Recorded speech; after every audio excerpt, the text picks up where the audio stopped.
I just wanted to drop a copy of my book in here for you guys. Let's see.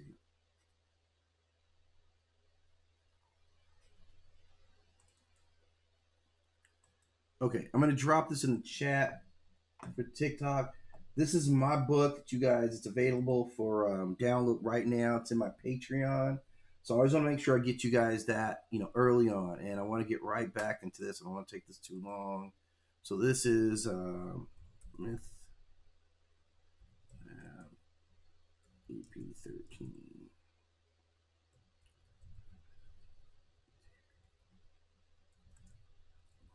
Okay.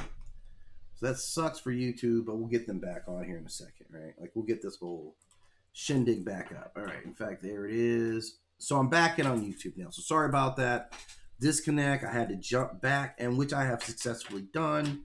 So now I'm back in there. So for YouTube, you guys may have missed it, and probably did, is that I just dropped the link to get in the book. So that you can get the book at the Patreon. Let me drop it in the chat here as well.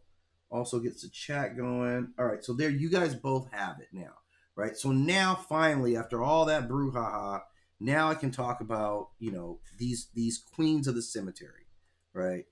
These queens of the cemetery who are all so powerful and so also kind of scary. But like I said, we're going to come at it from three entirely different cultures, kind of representing the same idea or the same effect. So we have Manman Brigitte, who's a guardian of cemeteries and spirits near the living. We have Hel, who is absolute ruler of the underworld realm in Norse mythology. And we have Persephone of Greek mythology, who is the mediator between life and death cycles. So they represent, like the slogan says, the grave, which is the immediate presence of death among the living, the gate, which is the transition of the dead, and the return, which is the mythic possibility of rebirth, renewal, or seasonal changes. So that's what we get when we have all three of these together. Each one of them really represents an entirely different culture, right? And just a way of belief. And I'm going to say, I don't know necessarily who's more or less comfortable with, the cemetery. Like they all seem there has to be a level of just comfort that goes along in how you accept death, right? Like that's what it is. Each one of these figures is a different representation of death for a very specific reason. And the cultures that they belong to are bringing up some things that internally we're all dealing with.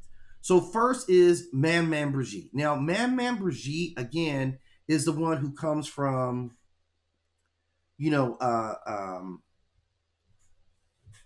Vodou culture, right? She's going to be primarily associated with the cemetery in the liminal spaces, right? So she comes from Haitian Vodou beliefs. She is considered to be the Loa, right? This is important. She is the Loa